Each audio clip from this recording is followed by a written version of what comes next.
అందరికీ వందనములు. దేవుని సంకల్పంలో మనం ఉంటే మనం చేయవలసిన ఒక దైవ కార్యము మనకు ముందే నిర్ణయింపబడి ఉంటుంది. దేవుడు మనకు ఏర్పరిచిన దానిని మనం చేరుకోవడానికి సాతాను ఎన్నో అడ్డంకులు వేస్తాడు. ఎలా అయినా దేవుని పని చేయకుండా ఆపడానికి ప్రయత్నిస్తాడు. యేసుక్రీస్తు పట్ల దేవుడైన యెహోవా ఒక సంకల్పం కలిగి ఉండి ఈ భూమి మీదకు పంపిస్తే సాతాను హేరోదు ద్వారా క్రీస్తును చంపేయాలని అనుకుంటాడు. కానీ దేవుడు క్రీస్తును కాపాడుతూ వచ్చాడు. మనల్ని కూడా దేవుడు కాపాడుతూ వస్తాడు.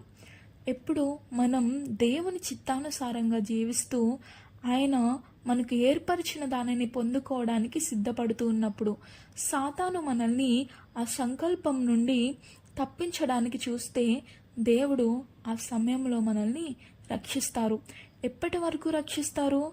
ఒక స్టేజ్ వరకునే. యేసుక్రీస్తు పసివాడుగా ఉన్నప్పుడు దేవుడు సహాయం అందించి కాపాడాడు. ఆయనకు బుద్ధి వచ్చినప్పుడు తనను తానే కాపాడుకోవాల్సి వచ్చింది. ఆయన సాతాను చేత శోధింపబడ్డాడు. సాతాను ఆయనను ఎలా శోధిస్తాడు అంటే దేవునికి విరోధంగా పాపం చేయించడానికి చూస్తాడు. అబద్ధాలతో మాయ చేస్తాడు. కానీ క్రీస్తు సత్యముతో జ్ఞానముతో దానిని జయిస్తారు. ముందు పసివాడిలా ఉన్నప్పుడు దేవుని చేత కాపాడబడ్డారు. ఎదిగిన తర్వాత పరిశోధింపబడ్డారు. మనము విశ్వాసంలో పసివారులా ఉన్నప్పుడు దేవుడు కాపాడుతారు. కానీ ఒక టైం వస్తుంది, అప్పుడు నిన్ను నీవే కాపాడుకోవాలి. పరిశోధించే సమయం వస్తుంది. దేవుడు మనల్ని టెస్ట్ చేస్తారు. నువ్వు ఆ పనికి యోగ్యుడవేనా లేక యోగ్యురాలువేనా అని దేవుడు మనల్ని పరీక్షిస్తారు. అప్పుడు ఏ సహాయము మనకు అందదు. నువ్వు ఇంతకాలం నేర్చుకున్న వాక్యము, దేవునిలోని అనుభవాలు, దేవుని యొద్ద నేర్చుకున్న సత్యము, జ్ఞానము, దేవుని పట్ల నీకున్న భక్తియే నిన్ను రక్షిస్తుంది. సాతాను ఎప్పుడూ కూడా అబద్ధాలతో మనుషులను దేవునికి దూరం చేయాలని అనుకుంటాడు. అబద్ధంతో ఒక చిన్న మాయను సృష్టిస్తాడు. అవ్వతో కూడా సాతాను ఈ విధంగానే ఒక అబద్ధాన్ని చెప్పి అవ్వను దేవునికి దూరం చేస్తాడు. అవ్వతో సాతాను అంటాడు, ఇది నిజమా? మీరు ఏ వృక్ష ఫలమైనా తినకూడదా అని అన్నప్పుడు అవ్వ చెప్తుంది, అవును, దేవుడు మమ్మల్ని ఈ వృక్ష ఫలాన్ని తినొద్దన్నారు, అది తింటే మేము చనిపోతాము అని చెప్తుంది. అప్పుడు ఆ అపవాది అంటాడు, మీరు చావనే చావరు. ఏం చెప్తున్నాడు ఇక్కడ? అబద్ధాన్ని చెప్తున్నాడు. దేవుడు మీరు చనిపోతారని చెప్తే సాతాను దానికి విరోధంగా మీరు చావనే చావరు అని దేవునికి విరోధంగా పాపాన్ని చేపిస్తున్నాడు. అంతేకాకుండా ఒక మాయను సృష్టిస్తాడు.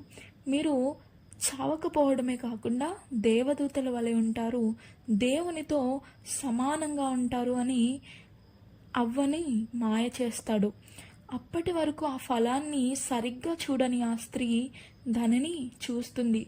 అది అందమైనదిగా, రమ్యమైనదిగా ఉన్నట్టు కనబడుతుంది. అవ్వ శోధన వచ్చినప్పుడు దానిని జయించలేకపోయింది. సాతాను మాయలో పడి దేవుని సంకల్పం నుండి తొలగిపోయింది.